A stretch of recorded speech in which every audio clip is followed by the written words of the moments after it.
네, 사랑하는 우리 반석교회 성도님, 또 한 주간 지나갔습니다. 또 올해가 이제 다 지나가고 한 달 남았는데 그 한 달 남은 첫 주 또 예배 시간입니다. 마음을 경건히 하시고 우리 이 시간 하나님의 임재하심을 느끼시면서 하나님 앞에 기쁨으로 또 감사함으로 예배를 드리도록 하겠습니다. 예배 드리기 전에 우리 먼저 찬송가 454장 찬송 한 장 드리시고 예배를 드리도록 하겠습니다. 새 찬송가는 397장입니다.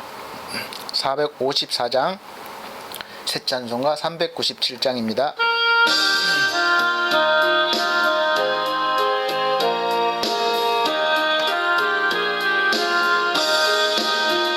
주 사랑 안에 살면 나 두려움 없으며 그 사랑 변함없어 늘 마음 편하라. 저 폭풍 몰아쳐서 내 마음 떨려도 주 나의 곁에 계셔 겁낼 것 없어라. 주 나의 목자시니 나 부족 없으며 주 인도하는 대로 늘 따라가리라. 그 지혜 나를 깨워 내 앞길 밝히니 나 주의 길을 따라 주 함께 살리라. 저 높고 푸른 동산 내 앞에 열리고 그 검은 구름 거쳐 새 하늘 보인다. 끝없는 나의 소망 저 환한 생명길 참보배 되신 주 늘 함께 하소서. 아멘.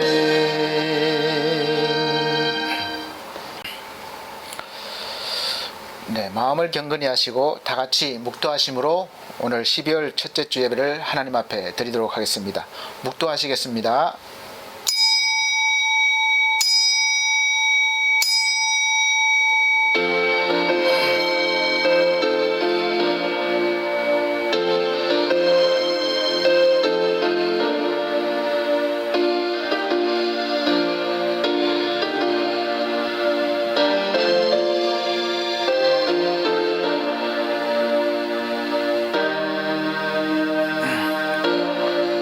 하나님이여, 찬송이 시온에서 주를 기다리오며 사람이 서원을 주께 이행하리이다.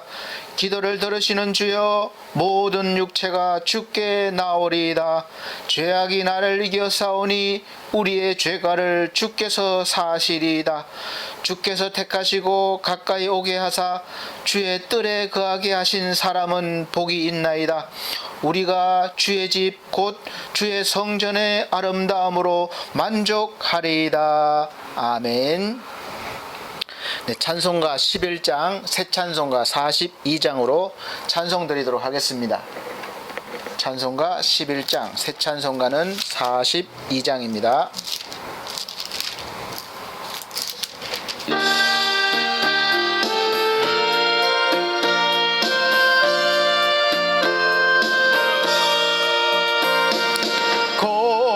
거룩한 주님께 예배를 드리세.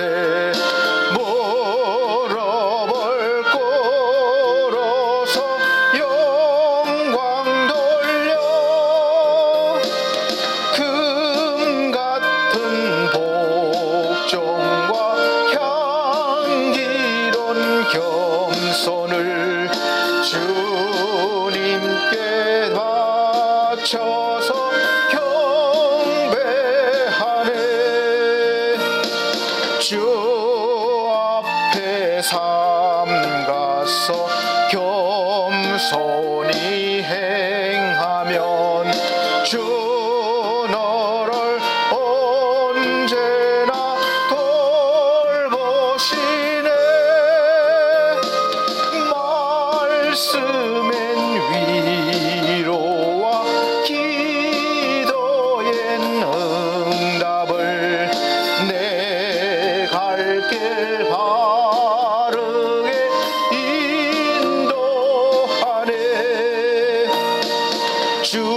설 때에 두려워 말아라.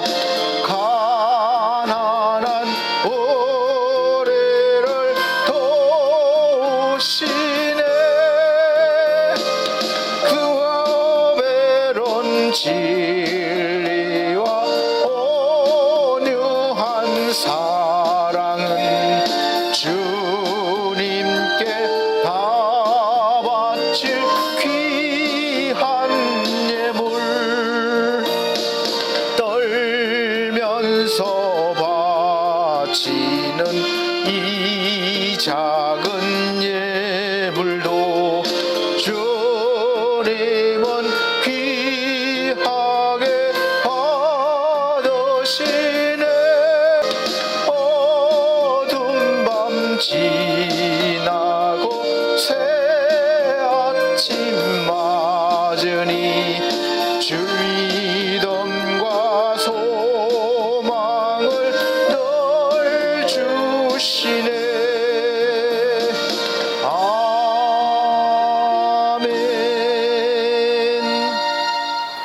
네, 성시교독 교독문 41번입니다.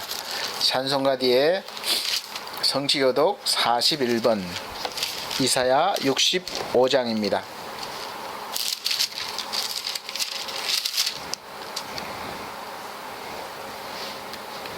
41번 이사야 65장, 제가 한 절, 우리 성도님들께서 한 절 천천히 봉독해 나가도록 하겠습니다.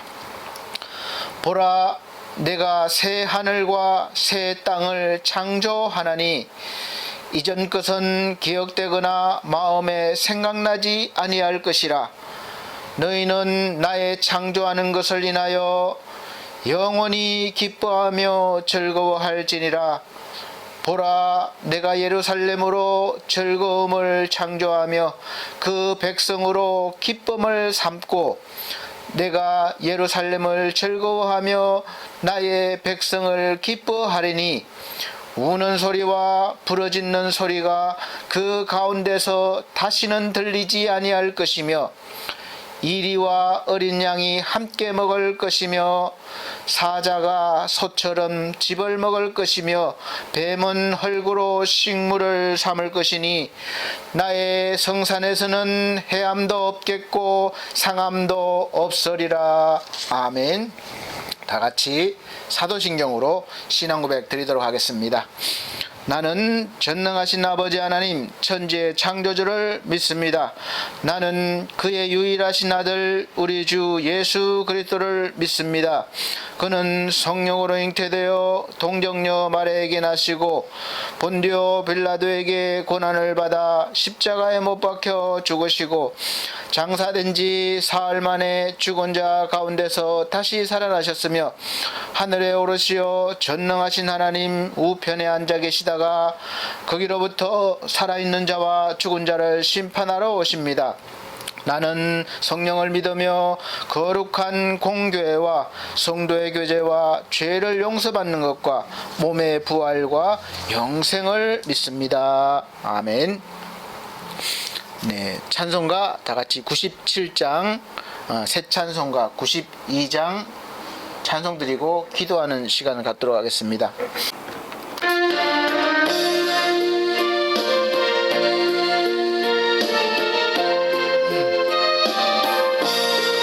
위에 계신 나의 친구, 그의 사랑 지극하다. 이는 예수 그리스도 나의 구주, 나의 친구, 사랑하는 나의 친구, 널 가까이 계시도다. 그의 사랑 놀랍도다. 변함없는 나의 친구, 나를 위해 죽으시고 나를 구원하셨으니 기쁨으로 경배하며 찬양하리. 나의 친구 친구 사랑하는 나의 친구 늘 가까이 계시도다 그의 사랑 놀랍도다 변함없는 나의 친구 내 맘속에 늘 계시고 영원토록 함께하네 가지된 자 하나 되리 포도나무 나의 친구 사랑하는 나의 친구 늘 가까이 계시도다 그의 사랑 놀랍도다 변함없는 나의 친구 그날이와 황금길에 그의 영광 바라보며 그의 팔로 날 하늘에 만나보리 나의 친구 사랑하는 나의 친구 늘 가까이 계시도다 그의 사랑 놀랍도다 변함없는 나의 친구 아멘. 네, 오늘 예배 기도는 네팔에서 선교하시다가 온 우리 구민규 선교사님께서 기도해 주시겠습니다. 사실 요즘 코로나로 인해서 선교길이 다 막혔습니다. 그래서 귀국하시는 선교사님들이 많이 계세요. 그래서 우리는 오늘 예배를 위해서 잠시 귀국한 우리 구민규 선교사님께서 기도해 주시도록 하겠습니다. 다 같이 기도하시겠습니다. 예, 기도하시겠습니다. 예, 하나님 아버지 감사합니다. 하나님 또 우리로 정말 이 각자의 자리에서 또 하나님을 예배케 하시니 주님 감사합니다. 아멘. 하나님 정말 비대면으로 하나님 정말 우리가 모일 수는 없지만 하나님 우리의 마음과 또 뜻을 다해 이 시간 하나님을 정말 예배합니다. 하나님 우리의 예배를 정말 받아 주시옵소서. 아멘. 하나님 이 세상이 코로나로 많은 어려움과 또 두려움과 사람들이 심란해하고 있습니다. 하나님 믿는 우리들에게는 하나님 그 말씀 대신 그 하나님 안에 거하며 하나님 우리가 이 시간을 믿음으로 잘 이겨나갈 수 있도록 우리에게 힘과 또 믿음과 또 이것을 또 긍정적으로 바라볼 수 있는 하나님 그 마음을 허락하여 주시옵소서. 아멘. 하나님 빨리 이 코로나가 종식되어 하나님 정말 우리가 기대하고 사모하는 우리가 함께 다 모여서 하나님을 찬양하고 기뻐하고 예배할 수 있기를 소망합니다. 아멘. 그날이 속히 오게 하여 주시옵소서. 아멘. 하나님 정말 이런 이 어려움 가운데서도 우리로 그 주님을 바라보게 하셔서 주님 감사합니다. 주님 우리의 마음과 우리의 생각들이 흔들리지 않고 그 진리이신 그 주님 안에 거하며 하나님 정말 기쁨 가운데 날마다 서 있을 수 있도록 주여 우리에게 은혜를 허락하여 주시옵소서. 아멘. 하나님 또 오늘 예배를 드립니다. 우리가 주님의 음성을 듣기를 원합니다. 하나님 우리의 말씀 주님의 말씀 안에 우리가 거하며 이 힘든 세상을 이겨나가기 원합니다. 하나님 목사님 말씀을 통해서 우리 가운데 주신 그 하나님의 말씀 우리가 한 주 동안 붙들며 하나님 이 세상 가운데 승리하게 하여 주시옵소서. 길이요 진리요 생명 되신 그 예수님을 이 한 주간도 따라가며 하나님 넉넉히 승리하는 하나님 우리 반석교회 성도님들 다 되게 하여 주시옵소서. 아멘. 그렇게 우리를 승리케 하실 그 주님께 감사하며 예수님의 이름으로 기도드렸습니다. 아멘. 아멘.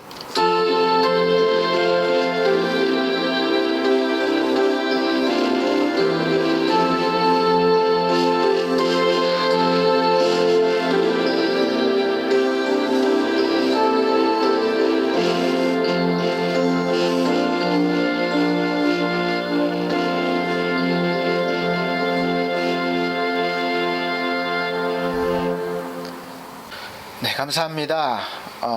오늘 성경 말씀 보시겠습니다. 성경 말씀은 구약 성경 시편입니다. 시편 118번 8편 1절로부터 7절 말씀입니다. 시편 118편 1절로부터 7절 말씀 제가 봉독해 드리도록 하겠습니다.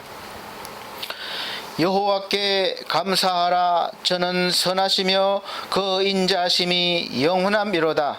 이제 이스라엘은 말하기를 그 인자심이 영원하다 할지로다. 이제 아론의 집은 말하기를 그 인자심이 영원하다 할지로다. 이제 여호와를 경외하는 자는 말하기를 그 인자심이 영원하다 할지로다. 내가 고통 중에 여호와께 부르짖었더니 여호와께서 응답하시고 나를 광활한 곳에 세우셨도다. 여호와는 내 편이시라. 내게 두려움이 없나니 사람이 내게 어찌할꼬.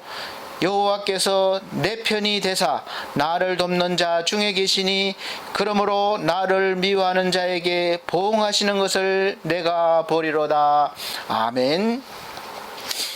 네, 우리 사랑하는 성도 여러분, 또 한 주간 동안 잘 보내셨습니까?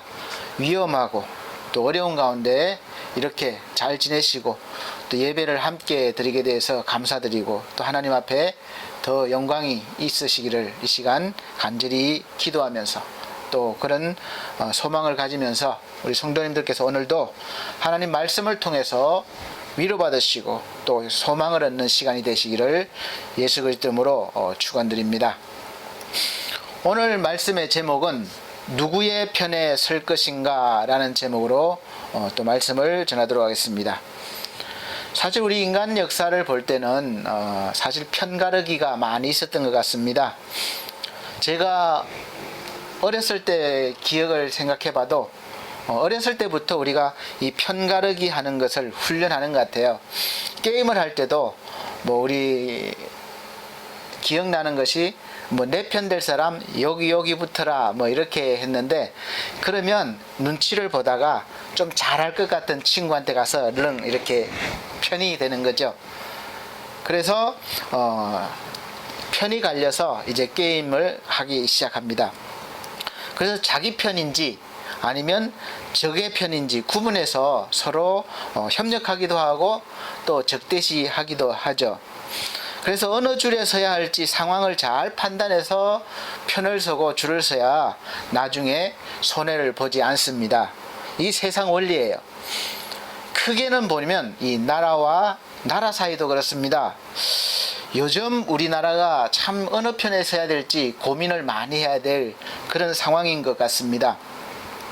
지금 미국은 중국을 견제하기 위해서 다국적 협력자를 구하고 있어요. 그래서 만들고 있습니다. 자기 편에 서서 중국을 견제할 나라들을 끌어들이고 있는 거죠. 또 구성하고 있습니다. 그래서 지금 우리나라는 정말 고민이 많이 될 것 같아요. 지도자들이. 왜냐하면 사실 미국은 정치나 경제 모든 분야에 오래전부터 우리나라의 우방국으로 도움을 많이 주기도 했지만 사실 요구도 많이 해왔습니다. 그래서 그걸 반대하는 국민들도 많이 생겨났죠. 미군은 물러가라 뭐 그렇게 집회도 많이 하고 했습니다. 그러나 우리나라는 절대로 미국을 무시할 수 없는 거죠. 너무나 이렇게 관계가 얽혀 있고 또 이익에 대해서 많은 부분들이 얽혀 있기 때문에 무시할 수가 없습니다. 그리고 또 바로 옆에 있는 중국은 또 마찬가지로 중국이 이제는 무섭게 성장해서 세계 최강을 넘보고 있습니다. 그래서 미국과 G2라고 해서 서로 견제하고 대적하는 그런 관계가 됐습니다. 근데 아직 보면 정치는 그렇게 선진국이라고 할 수 없는 것 같아요. 중국은 사회주의이기 때문에 대부분의 그 자기 뭐 의견이나 또 인권이 인정받지 못하고 있는 그런 상황입니다. 대신에 장점은 어떤 지도자가 결정을 하면 무조건 거기에 따라야 되니까 결집력은 아주 무섭습니다. 그래서 세계를 위협하고 있죠. 상당한 장점이라고 할 수 있습니다. 우리가 어떤 정책이나 어떤 좋은 것들을 만들어서 실행하려면 뭐 국회에 통과를 해야 돼서 서로 토론하고 통과를 시켜서 이렇게 해야 되는데 뭐 서로 반대하면 할 수가 없죠. 근데 중국은 그냥 결정하면 일사천리로 이루어지기 때문에 아주 유리한 부분도 많이 있습니다. 그러나 그것이 꼭 유리하다고만 할 수 없는 거죠. 그래서 우리나라와 경제적 교역은 무시할 수 없을 만큼 중국의 의존도가 아주 높은 그런 상태입니다. 중국은 자기들에게 잘못 보이면, 그러니까 자기 편 아닌 반대편에 서면 경제적인 보복을 가차없이 행합니다. 그래서 우리가 경험하고 있는 사스 문제도 마찬가지죠. 미사일 그 체계도 방어를 갖추려면 당연히 갖춰야 되는데 그 중국이 반대함에도 불구하고 우리가 설치를 하게 되니까 금방 경제적인 보복이 오잖아요. 지금도 그 보복에서 자유롭지 못하고 있습니다. 그래서 정치적으로 타협을 볼 필요가 없는 그들이기 때문에 뭐 결정하면 적시로 실행하는 그런 게 되죠. 무섭습니다. 그래서 이제 우리나라는 미국의 이제 새로운 대통령이 정식으로 세워지면 틀림없이 이제 중국이냐 미국이냐 결정해야 될 시기가 올 수도 있다는 것이죠. 사회적으로는 또 어떤 단체의 어떤 구성원의 그 편에 서느냐를 선택해야 될 때가 많이 있습니다. 어떤 결정을 하는 사람이 권력을 가지게 되면 그 권력을 유지하고 또 그 권력을 행사하기 위해서 자기 편을 찾는 것이 자연스러운 것이죠. 그런데 그 편에 서는 것이 정말 우리가 의롭고 공평한 것인지를 생각하지 않고 사실 팔이 이렇게 안으로 굽는다는 식으로 무조건 자기 편에 서야 되는 그런 경우가 생기게 됩니다. 그리고 반대편에 서면 그가 비록 옳다고 할지라도 무조건 적이 되는 것이죠. 그리고 이러한 의식이나 이러한 것들은 분위기는 사실 정치적으로도 그렇고 사회의 그런 모든 분야에 발전하지 못하는 장애 요소가 될 수가 있습니다. 심지어는 보면 교회나 교단도 마찬가지인 것 같아요. 교회가 분열할 때 대체적으로 보면 선임 목사와 후임 목사 사이도 그렇지만 또 목사와 장로들 간에 이렇게 또 편가르기가 돼서 서로 다툼을 하는 경우가 종종 있습니다. 교회가 커지면 그런 일들이 있죠. 그래서 서로 의견이 엇갈려서 이렇게 성전 안에서 예배를 드리는 것까지도 서로 방해하고 못 드리게 하고 자기들이 이렇게 하려고 하는 그런 불상스러운 상황이 많이 벌어지고 있습니다. 그래서 이제 우리가 분열이 많이 일어나고 교단도 많고 또 총회도 많이 생긴 이유가 되는 것이죠. 그리고 분열할 때는 서로 자기들이 옳고 자기들만이 하나님의 뜻이라고 주장을 합니다. 그리고 상대편은 무조건 잘못된 것이고 또 옳지 않다 이렇게 아주 강하게 주장을 하죠. 그래서 우리는 인생을 살아가면서 아주 작게는 가정에서부터 또 사회나 직장이나 국가 이르기까지 늘 어느 편에 서야 될지 고민해야 되는 그런 일들이 많이 있는 것을 알 수가 있습니다. 그럴 때 여러분들은 어떤 기준을 가지고 판단을 하시고 그 편에 서십니까? 친분이 있는 사람한테 많이 서죠. 친분이 있는 사람 편에 서든가 아니면은 권력이 있는 편에 더 서든가 이런 많이 선택합니다. 어떤 편에 설까 오늘 말씀을 보면서 우리가 그런 고민을 날려버리고 우리가 확실하게 어느 편에 서야 될지를 정하시길 바랍니다. 특히 우리가 보면 정치적인 문제는 더 심각한데 그리고 그 선택에 따라서 이익도 보고 손해도 봅니다. 높이 올라가기도 하고 또 아래로 떨어지기도 하죠. 우리 지금도 마찬가지지만 특히 우리 사극 드라마를 보면 어떤 대감이 이제 권력을 잡으면 그 대감 집에는 그냥 뇌물 주는 사람이 줄을 서는 것을 볼 수 있어요. 그래서 금방 부자가 되는 거죠. 그리고 그 뇌물을 받으면 그가 원하는 것을 줘야 되는 것이 보통 거래죠. 그래서 부정부패가 많이 일어나는 겁니다. 실력도 안 되는데 뇌물로 그 자리에 올라가면 그 역할을 못하기 때문에 결국 피해를 보는 것은 많은 사람들이 피해를 보죠. 소속된 사람들, 또 나아가는 국민들이 피해를 보게 됩니다. 그래서 실제로 어떤 사람은 보면은 그 혜택을 봐서 승승장구하기도 하고, 또 그 성공이 오래 가지를 못해서 그가 권력이 떨어지면 같이 떨어지게 되는 경우를 많이 봅니다. 이것이 현대 정치로도 이어졌어요. 근데 뭐 작게는 우리가 가볍게 넘길 상황이긴 하지만 사실 어른들은 별로 심각하지 않아요. 그래서 농담식으로 아이들한테 많이 질문을 합니다. 너 엄마가 좋아, 아빠가 좋아? 이렇게 묻잖아요. 근데 그 질문을 받는 아이는 상당히 당황할 것 같아요. 사실 고민을 합니다. 그 어느 편에, 내가 아빠 편에, 엄마 편에 서야 될까 고민을 합니다. 그리고 사실 더 힘든 것은 남편들은 힘든 것 중에 하나가 아내와 어머니 편, 어느 편에 설까, 그 둘 중에 어떤 편에 서야 될지를 택하는 거예요. 어머니와 아내가 사이가 좋지 않을 때는 정말 괴롭고 힘들죠. 어느 쪽에 섰다가는 그냥 원수가 되니까. 그래서 상황에 따라서 적절하게 왔다 갔다 하는 좀 지혜가 필요합니다. 그래야 살아남을 수가 있습니다.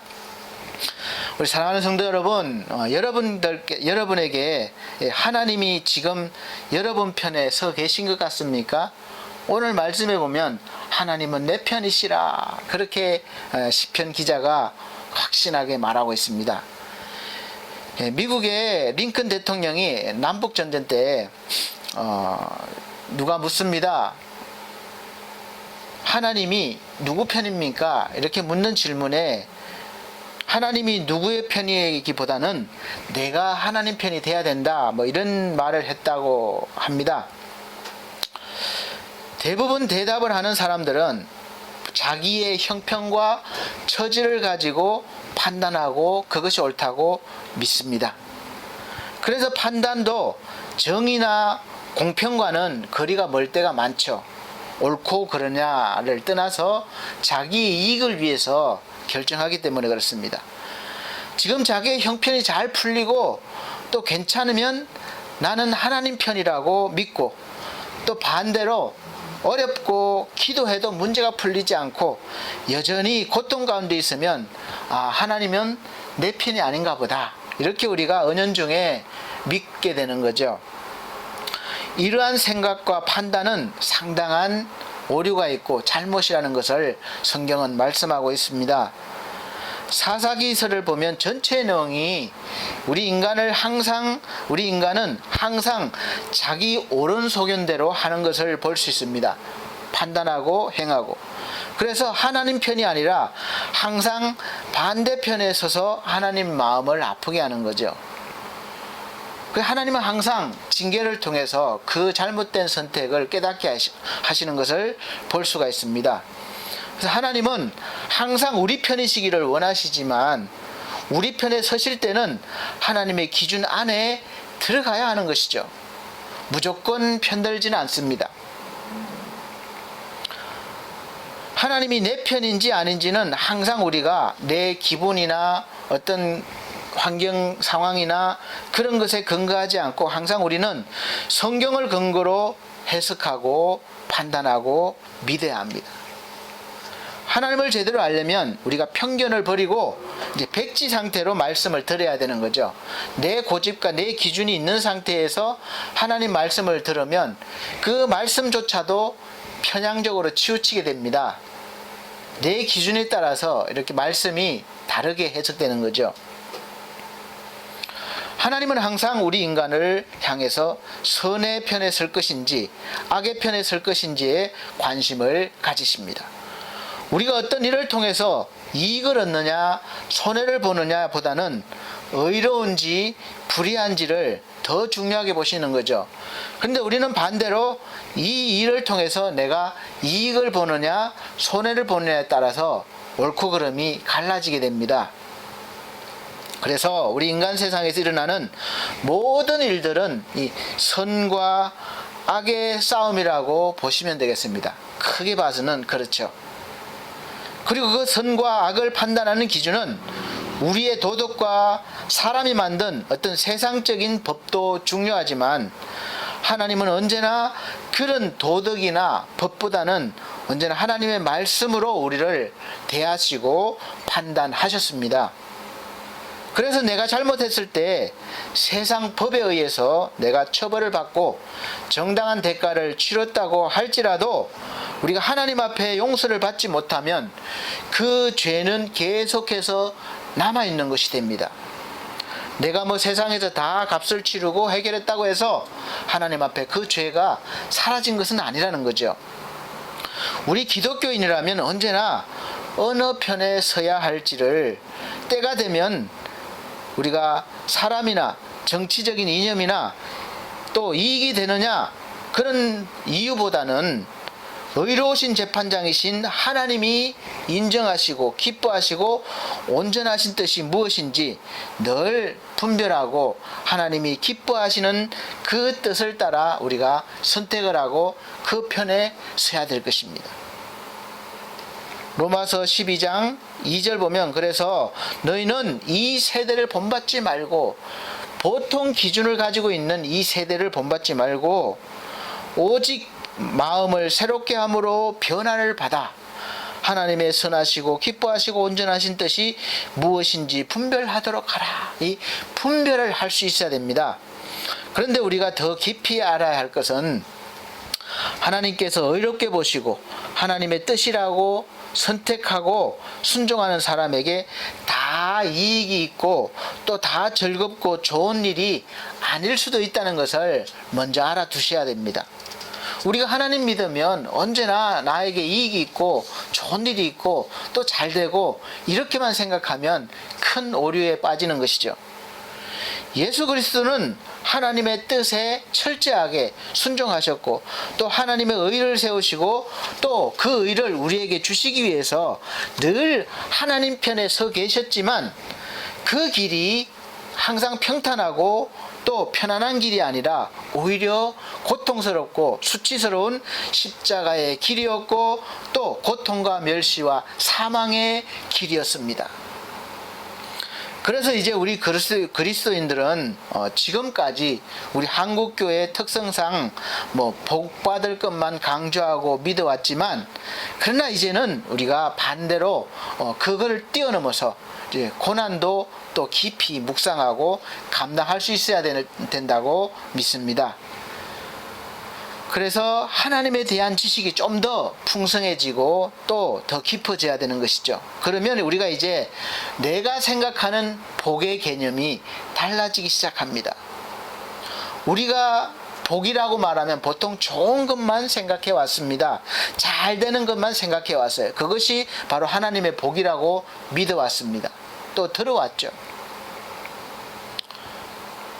그러나 우리가 하나님에 대한 그 믿음이 깊어지고 넓어지면 이제 그것이 바뀌는 거예요.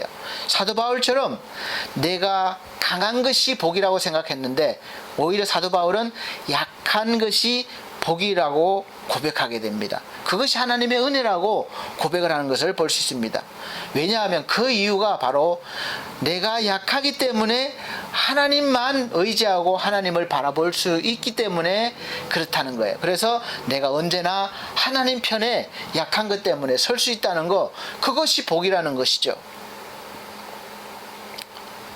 내가 강하다고 생각하면 하나님을 믿지만 때에 따라서는 하나님이 아닌 다른 편에 서게 되기도 하기 때문에 그렇습니다.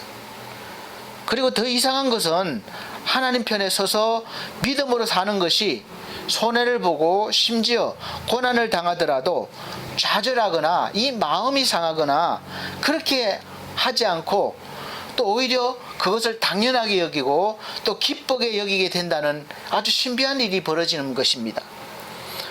왜냐하면 내가 지금 당하고 있는 모든 것이 하나님의 영광을 위한 일임을 확신하기 때문에 나타나는 현상입니다.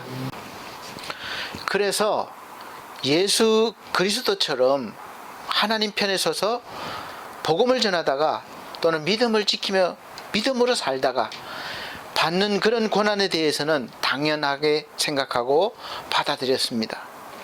로마서 8장 17절 말씀 보면 자녀이면 또한 후사 곧 하나님의 후사요 그리스도와 함께한 후사니 우리가 그와 함께 영광을 받기 위하여 고난도 함께 받아야 될 것이니라 이렇게 말씀했습니다. 사랑하는 성도 여러분, 여러분은 하나님의 편에 서서 복음을 전해 보셨습니까? 또 믿음을 지키려고 해 보셨습니까? 그럴 때 받은 고난이 있으십니까? 또 아니면 앞으로 받을 고난 기꺼이 받을 수 있으시겠습니까? 사도 바울은 고린도후서 1장 8절에서 9절 말씀에서 형제들아 우리가 아시아에서 당한 환난을 너희가 알지 못하기를 원치 아니하노니 힘에 지니도록 심한 고생을 받아 살 소망까지 끊어지고 우리 마음에 사형 선고를 받은 줄 알았으니 이는 우리로 자기를 의뢰하지 말고 오직 죽은 자를 다시 살리시는 하나님만 의뢰하려 하심이라 이렇게 말씀했습니다.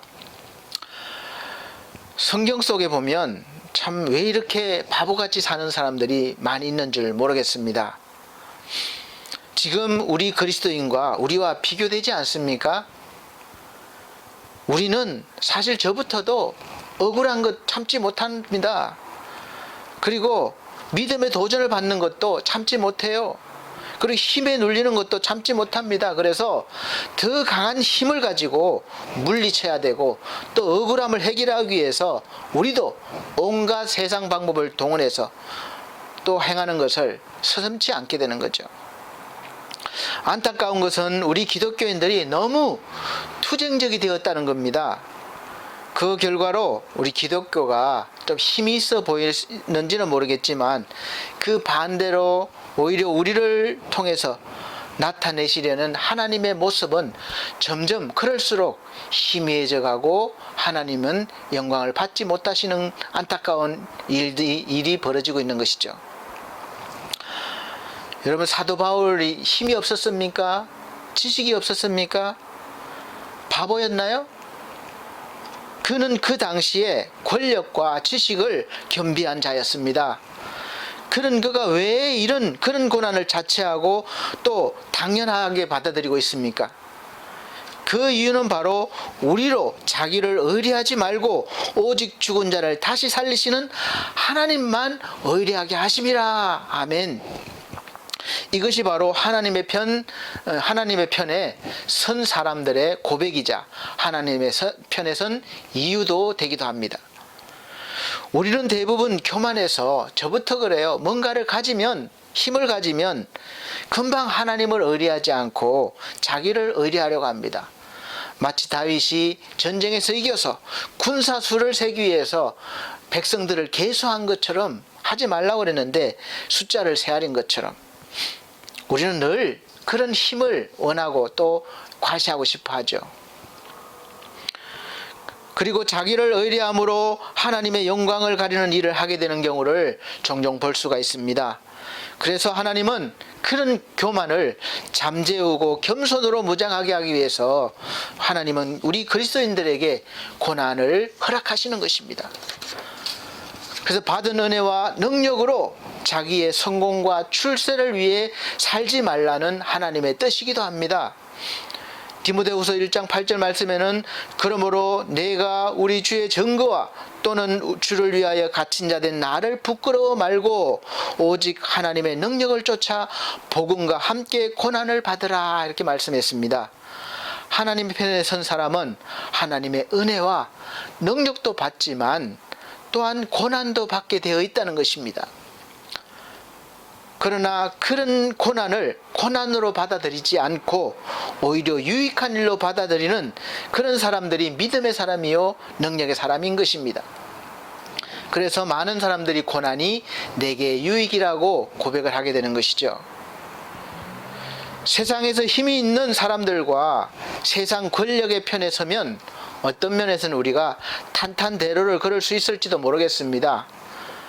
힘이 있는 정치인들에게 다 그런 것은 아니지만 힘이 있는 정치인들에게 사업하는 사람들이나 심지어 공무원들이 그런 정치인 편에 서서 왜 아부를 하고 또 뇌물을 갖다 줍니까? 그 힘의 영향으로 안 되는 사업도 되게 하려고 하고 또 불법도 합법적으로 만들고 그렇게 해서 자기의 성공이나 출세를 위해서 그런 것 아니겠습니까? 그리고 때로는 그 힘의 실세가 부당한 요구를 할 때 내가 거부하면 혹시라도 내가 보복을 당하고 불이익을 당하지 않을까 그런 두려움 때문에 요구를 들어주기도 합니다. 그럴 때 늘 우리는 정의의 편에 서서 하나님의 영광을 위해서 살아야 될지 아니면 내가 굽히고 그냥 세상에 속해 살아야 될지 늘 고민하게 되죠. 기도하게 되죠. 그리고 그래서 여러분은 언제나 선택을 하게 됩니다. 그리고 그런 선택의 기로에서 우리를 향한 메시지가 바로 성경 말씀에 있습니다. 사도들은 그때 당시에 엄청난 힘을 가진 이 율법주의자들의 세상에서 예수 그리스도의 복음을 전하는 사명을 받은 사람들입니다. 사도들이 전하는 복음을 마치 이들은 연병처럼 여기고 또 대제사장들과 사두개인들 그리고 서기관들이 사도들뿐만 아니라 예수 그리스도 편에 서서 복음을 전하는 그리스도인들에게 대한 어떤 압력과 핍박과 이런 것은 상상 이상이었습니다. 다른 데서도 많이 기록되어 있지만 사도행전 5장 17절로부터 42절 말씀을 보면 내용을 보면 사도들이 복음을 전하다가 이 대제사장들과 사두개인 당파 사람들에 의해서 옥에 갇히기도 하고 또 끌려가서 공회 앞에서 서게 되는 그런 고난을 당하게 되었는데 성경은 그것을 능력을 받았다 이렇게 기록하고 있습니다. 그때 이 사회를 움직이는 힘 있는 세력들에게 협박과 회유를 또 능력을 받았습니다. 그럴 때 죽어서 부활하셨지만 눈에 보이진 않고 또 옆에 계시지도 않은 예수 그리스도를 부인하고 힘있는 세력의 편에 서서 그들과 협조했다면 이들이 받는 고난과 핍박과 능력도 당연히 다 끝나버리고 오히려 더 편안하고 성공적인 삶을 살았을지도 모르겠습니다.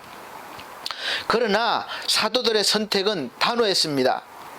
사도행전 5장 41절 말씀 보면 사도들은 그 이름을 위하여 그 이름 예수 그리스도를 위하여 능력받는 일에 합당한 자로 여기심을 기뻐하면서 공회 앞을 떠나니라. 할렐루야.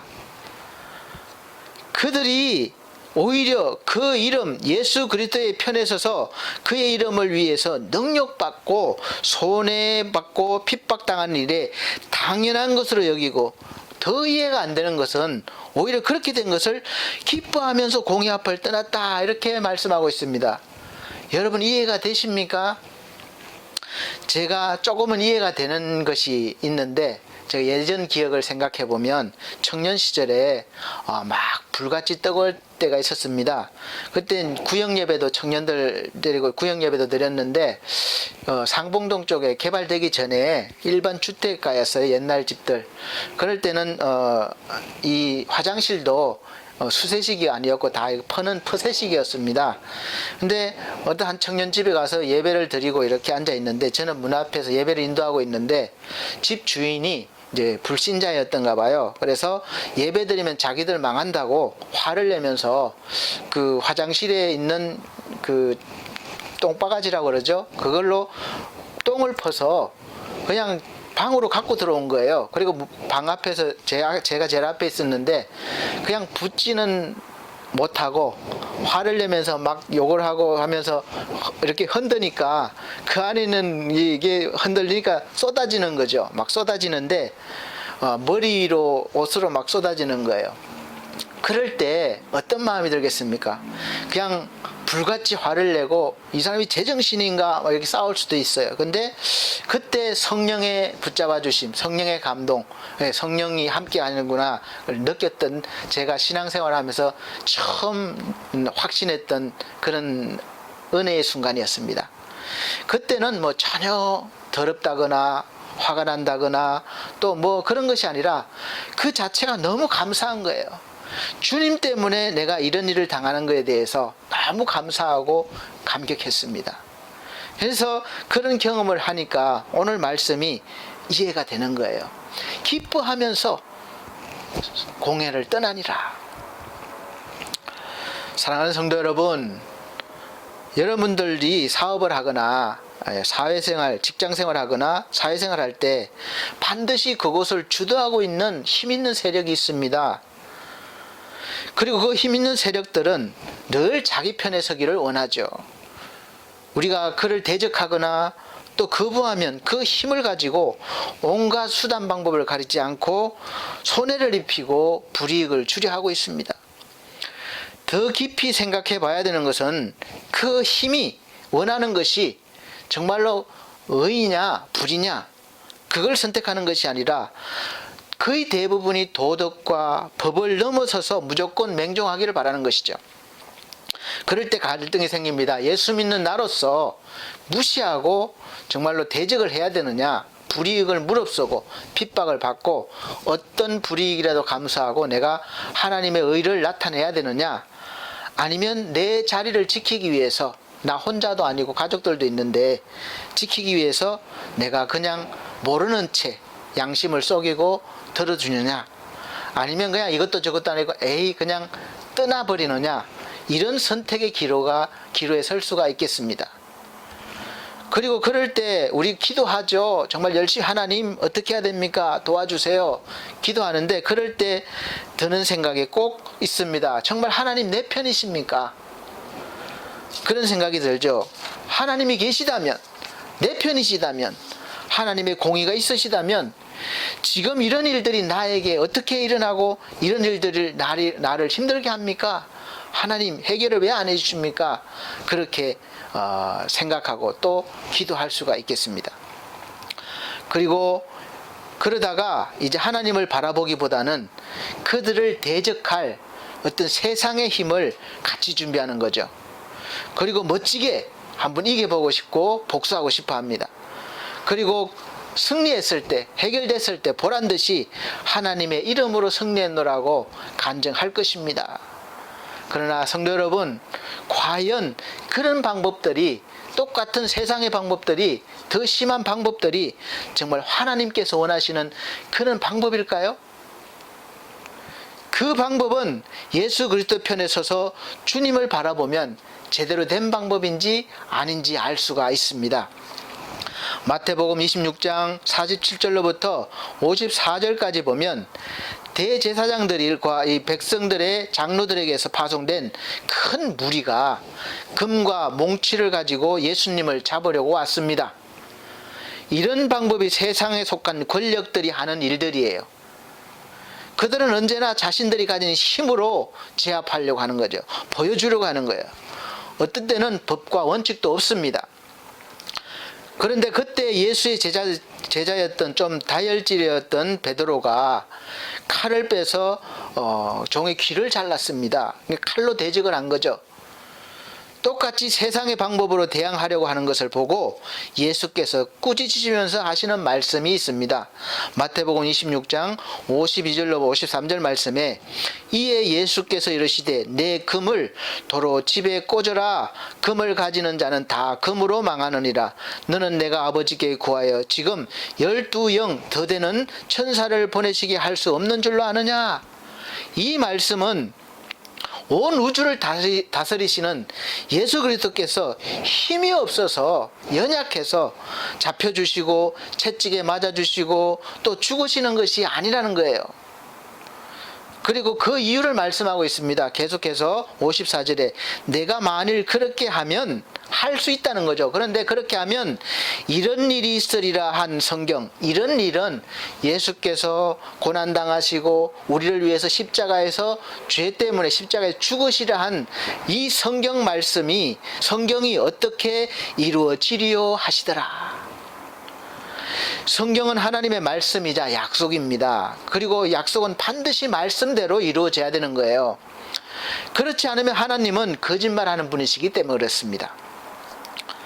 그것을 잘 아시는 예수께서 하나님의 뜻이 이루어지게 하시려고 자신을 온전히 내어주시고 하나님 편에 서신 거죠.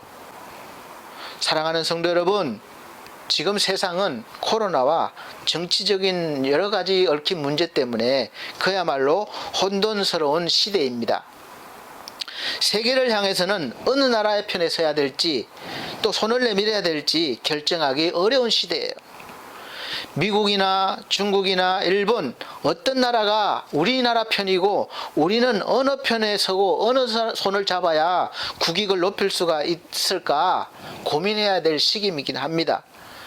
그리고 국내적으로는 여당을 쫓을 것인가, 여당 편에 설 것인가, 아니면 야당 편에 서서 야당을 쫓을 것인가, 아니면 보수 편에 서겠는가, 아니면 진보 편에 서겠는가. 정말 어느 편에 서서 어느 편을 지지해야 되는가, 참 고민이 많이 되죠. 그렇게 어떤 편에 서야 나한테 이익이 있고 내가 원하는 그런 삶이 될까, 그것이 달려있기 때문에 그렇습니다. 사랑하는 성도 여러분, 너무 무관심한 것도 안 되지만 또 너무 거기에 집착하지 마시기 바랍니다. 거기에는 정답이 없어요. 어느 편에 서든지 늘 상황에 따라서 바뀌기 때문에 그렇습니다. 정치는 늘 바뀌는 거예요. 경험해 보셨지 않습니까?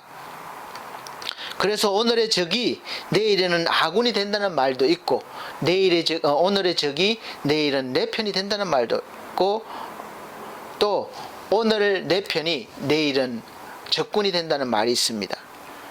내 편인지 네 편인지는 언제나 이익과 상황에 따라서 바뀔 수 있는 것이 세상인 것이죠. 그래서 늘 고민이 되고 어려운 선택이 될 겁니다. 그러나 사랑하는 성도 여러분, 여러분은 어느 편에 서야 될지 고민하지 마시고 하나님 편에 서시기 바랍니다. 여러분이 하나님 편에 서면 우선 당장은 어려움을 당할 수 있고 손해도 볼 수 있지만, 하나님의 편에 선 사람들은 언제나 하나님께서 붙잡아 주시고 돌봐주시고 지켜주셨음을 우리가 성경을 통해서 확실하게 알 수 있습니다. 그걸 믿으시길 바랍니다. 그리고 하나님 편에 선 사람들은 더 이상 하나님 외에 다른 그 어떤 세력도 두려워하지 않는 특징이 있습니다. 두려움을 넘어서 오히려 하나님으로 인해서 받는 능력을 우리 사도들처럼 기뻐할 수 있는 하늘의 사람으로 성장하는 거죠. 지금 사실 우리는 어느 때보다 혼돈스러운 시대를 살고 있습니다.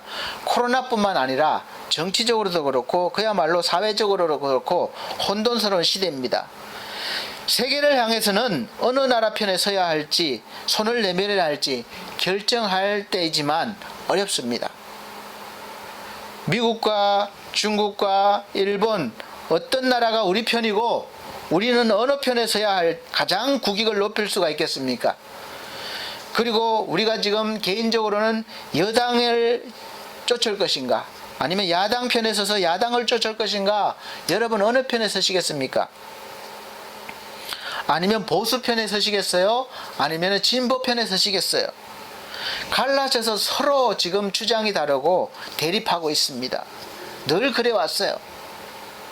이 편인가 싶어서 표를 주면 비슷합니다, 사실은. 또 이쪽 편인가 싶어서 표를 주면 또 우리가 당하는 그런 어려움과 또 실망은 또 있습니다. 경험해 보셔도 잘 알지 않아요? 어느 편에 서야 정말 나를 지키고 내가 이익을 보겠습니까? 사랑하는 성도 여러분, 너무 모든 일에 무관심한 것도 안 되지만 너무 거기에 집착하지 마시기 바랍니다. 거기에는 사실 정답이 없어요. 우리 경험으로 알고 있습니다. 어느 편에 서야 될지는 늘 상황이 바뀌기 때문에 그때그때 달라요. 그래서 오늘의 적이 내일에는 아군이 된다는 말이 있고, 또 오늘 내 아군이 내일은 적이 될 수도 있는 것이 세상 원리입니다. 내 편인지 너의 편인지는 언제나 이익과 상황에 따라서 바뀔 수 있는 것이 세상입니다. 그래서 늘 우리는 고민이 되고 어렵고 갈등이죠. 그러나 사랑하는 성도 여러분, 여러분은 어느 편에 서야 할지 고민하지 마세요. 오늘 말씀에도 있는 것 같이 하나님 편에 서시면 해결됩니다. 어떤 것이 옳을지 어느 길을 갈지 하나님 편에 서시면 자연스럽게 하나님께서 딱 나타나셔서 여기가 옳다 그렇지 않으셔도 아실 수가 있습니다. 여러분이 하나님 편에 서면 우선 당장은 어려움을 당할 수도 있고 손해도 볼 수 있지만 하나님 편에 선 사람들은 언제나 하나님께서 함께 해주시고 또 지켜주셨음을 볼 수 있습니다. 그리고 하나님 편에 선 사람들은 더 이상 하나님 외에 다른 그 어떤 세력도 두려워하지 않는다는 거예요. 두려움을 넘어서 오히려 하나님으로 인하여 받는 그런 고난과 환난과 능력을 기뻐할 수 있는 하늘의 사람으로 성장하게 되는 것입니다. 그러므로 이제는 우리가 머리로 계산하기보다는 내 이 깊이 있는 영의 소리에 귀를 기울여 보시길 바랍니다. 이 머리가 아니라 그 속에 있는 깊은 곳에 있는 영의 소리에 귀를 기울이십시오. 우리가 좀 더 하나님 말씀 앞에 서면 하나님은 성령을 통해서 우리 영혼에 말씀하십니다. 영혼을 울려주십니다. 여러분의 이름을 넣어서 큰 소리로 읽어보세요. 이사야 43장 1절에서 3절 말씀입니다. 야곱아 하는 것은 자기 이름을 넣어보세요. 두여가 너를 창조하신 여호와께서 이제 말씀하시느니라. 이스라엘아, 여기도 마찬가지로 두여가 너를 조성하신 자가 이제 말씀하시느니라. 너는 두려워 말라. 내가 너를 구속하였고 내가 너를 지명하여 불렀나니 너는 내 것이라. 이렇게 하나님께서 확실하게 우리가 하나님 편이라고 이렇게 확실하게 말씀하시고, 그 하나님 편에서는 우리에게 2절 말씀 보면 내가 물 가운데로 지날 때에 내가 함께 할 것이며 강을 건널 때에 물이 너를 침몰지 못할 것이며 내가 불 가운데로 행할 때에 타지도 아니할 것이요 불꽃이 너를 사르지도 못하리니 대전하는 여호와 내 하나님이요 이스라엘의 거룩한 자요 내 구원자임이라. 내가 애굽을 너의 속량물로 구스와 스바를 너의 대신으로 주었노라. 이렇게 말씀했습니다. 이사야 43장 1절로 7절 말씀까지 보면 하나님께서 계속해서 내가 내 편이 되어서 함께 할 것이다. 너는 내 편이다. 이렇게 말씀하시고, 그래서 두려워하지 말라 말씀하시고 계십니다. 이렇게 확실하게 말씀하고 계신데도 아직도 하나님이 내 편이 아닌지 맞는지 헷갈리고 계십니까? 믿어지지 않습니까? 더 확실한 것은 하늘 보좌를 버리시고 낮고 낮은 땅으로 오시고 믿는 자와 하나가 되어주시는 그런 은혜로운 우리 예수 그리스도가 계십니다. 주님이 우리 편이라고 하는 거예요. 우리 친구라는 거예요. 좀 있으면 이제 성탄절이 다가오는데, 우리가 성탄절 노래 중에 있잖아요. 도시라 솔파 미래도. 가장 높은 곳에서 우리가 있는 가장 낮은 곳까지 오는 거죠. 기뻐다 구주 오셨네. 주님이 우리 편이시기 때문에 높은 자를 버리시고 이 낮은 자리 우리 옆으로 오신 거죠. 내 편이 되시기 위해서. 그래서 하나님은 내 편이시고 나는 하나님의 편에 선 사람이 된 것을 믿으시길 바랍니다. 이미 하나님 편이 되신 거예요. 내가 노력해서 되는 거 아닙니다. 그래서 이제 하나님 편에 선 사람들은 세상에 살지만 사실 세상에 속해 있지 않은 거룩한 하늘의 백성이라는 것을 성경은 말씀하고 있습니다. 이것을 믿으시라는 거예요. 내가 한국 사람으로 미국에 가서 살지만 여전히 나는 한국 사람이에요. 그 나라 법에 따라 살지만 여전히 나는 한국 사람입니다. 마찬가지예요. 저와 여러분들은 거룩한 하늘의 백성이에요. 비록 이 세상의 법과 원칙에 묶여서 살지만 여전히 우리는 하늘나라의 백성임을 믿으시길 바랍니다. 그래서 이제는 하나님 편에 선 사람들은 세상에 살지만 세상 사람들과 똑같이 살면 안 되는 것입니다. 하늘 백성으로 살아야 되는 거예요. 하늘 백성으로서 세상의 법칙도 지키면서 더 하나님의 나라를 확장해야 되는 것입니다. 베드로전서 3장 8절로 12절 말씀은 마지막으로 말하노니 너희가 다 마음을 같이하여 채우라며 형제를 사랑하며 불쌍히 여기며 겸손하며 악을 악으로 욕을 욕으로 갚지 말고 도리어 복을 빌라.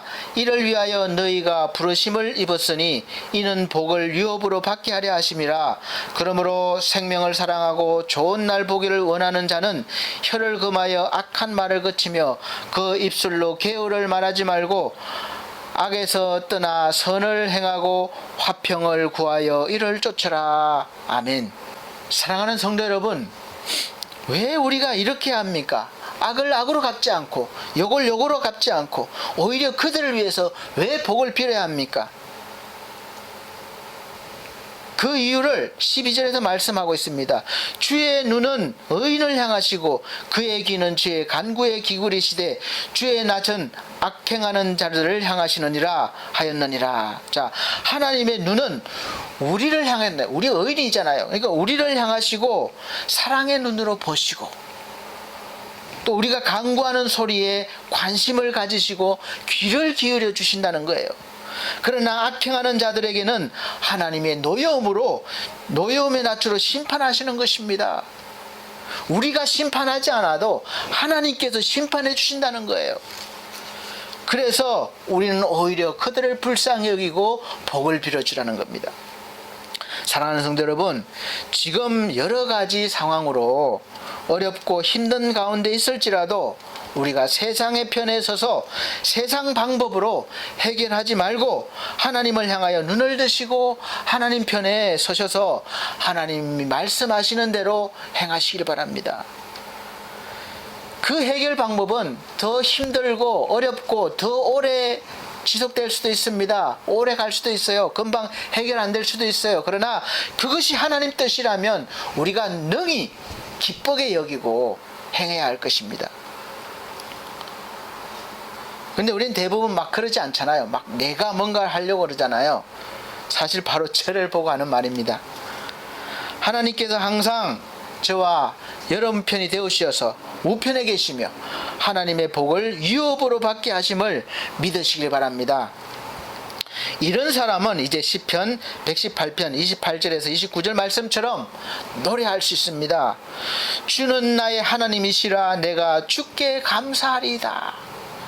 주는 나의 하나님이시라 내가 주를 높이리이다. 여호와께 감사하라. 그는 선하시며 그 인자하심이 영원하미로다. 아멘. 기도하겠습니다. 사랑이 많으신 우리 아버지 하나님, 우리가 언제나 어떤 일에서나 주님 편에 서서 우리가 주의 뜻을 분별하며 주께서 명하시는 일을 기쁘게 감사함으로 감당하며 살 수 있게 하여 주시옵소서. 혼란스러운 이 세상에서 우리가 어떤 편에 서서 어떻게 행해야 할지 날마다 알게 하시고 결정하게 하셔서 하나님 영광 돌리는 일에 능히 앞장서 갈 수 있도록 도와주옵소서. 감사드리며 예수님 이름으로 기도합나이다. 아멘. 네, 봉헌의 시간입니다. 찬송가 456장, 새 찬송가는 430장입니다. 찬송가 456장, 새 찬송가는 430장입니다. 찬송 들으시면서 준비하신 예물 드리도록 하겠습니다.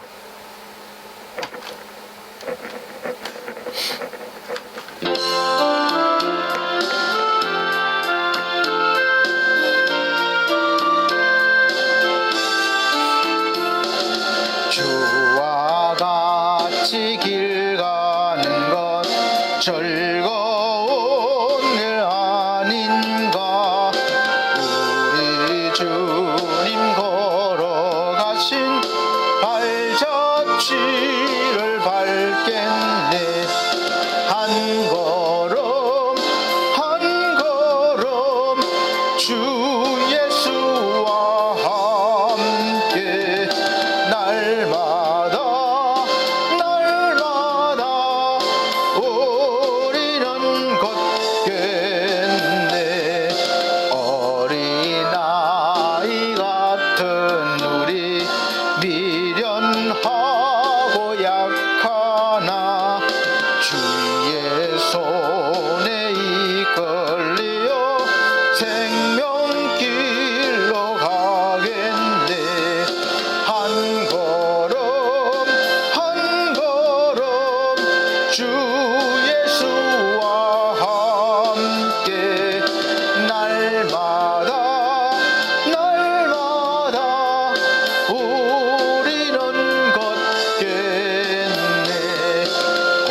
씹히는 들판이나 험한 골짜기라도 주가 인도하는 대로 주와 같이 가겠네. 한 걸음 한 걸음 주 예수와 함께 날마다 날마다 우리는 걷겠네.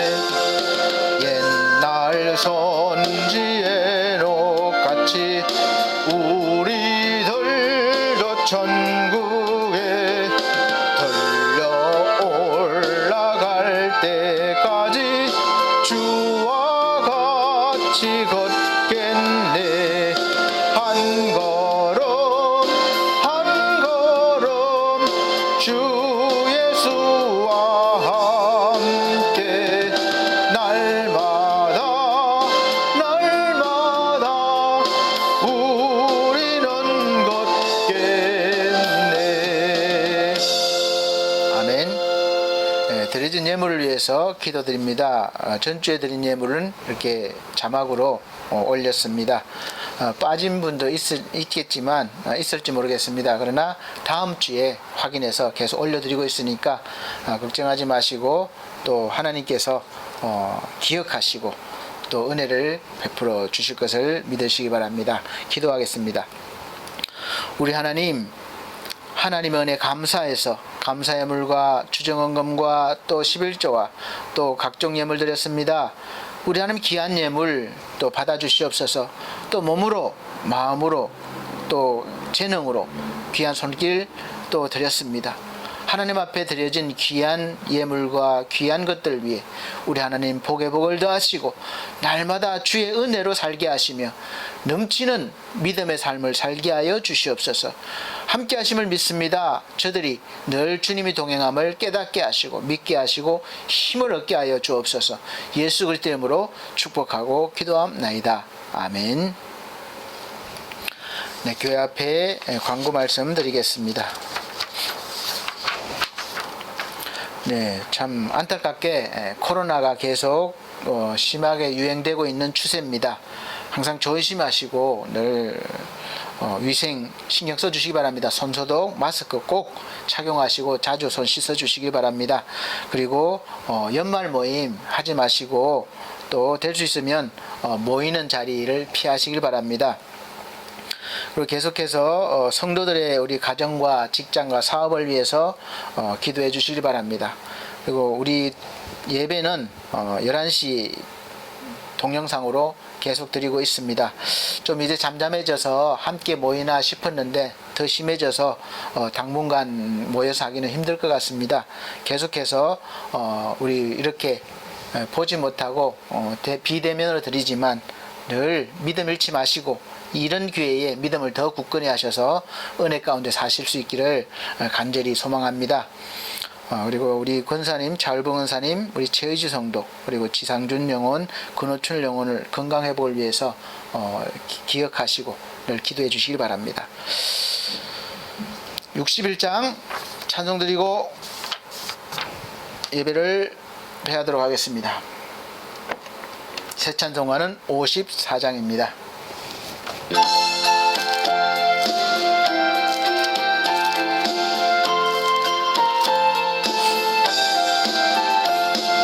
주여 복을 비옵나니 편히 가게 하시고 사람마다 주 은혜로 이기도록 하시고 광야 같은 세상에서 항상 인도하소서. 주의 복된 말씀 듣고 무한 감사합니다. 구원받은 주의 성도 열매 맺게 하시며 하나님이 우리 함께 항상 계시옵소서. 아멘. 사랑이 많으신 우리 아버지 하나님, 오늘도 함께 하셔서 감사합니다. 특별히 선교 사역을 잠시 미루고 한국으로 돌아온 우리 구민규 선교사님과 가정을 기억하시고 여기에 있을 때 또 몸과 마음이 건강하게 잘 회복시켜 주시고 또 더 힘을 얻어서 하나님이 원하시는 뜻 가운데 또 복음을 전할 수 있는 그런 길을 가게 하여 주시옵소서. 자녀들에게도 믿음을 더하여 주시고 어디 있든지 하나님과 동행하는 귀한 믿음의 삶을 살 수 있는 은혜를 허락하여 주옵소서. 또 우리 아버지 하나님 사랑하는 성도들 가정마다 귀한 영혼들마다 날마다 하나님이 편히 되어 주셔서 붙잡아 주시고 보호해 주시고 인도하여 주시옵소서. 이제는 우리 주 예수 그리스도의 은혜와 하나님의 극진하신 사랑과 성령님의 감화감동 교통하신 은혜가 오늘 말씀을 듣고 하나님이 내 편이심을 확신하며 믿으며 또 나 또한 하나님의 편에 늘 설 것을 다짐하는 귀한 성도들 머리 위에 이 나라 이 민족 위에 지금으로부터 영원토록 함께 계실지어다. 아멘.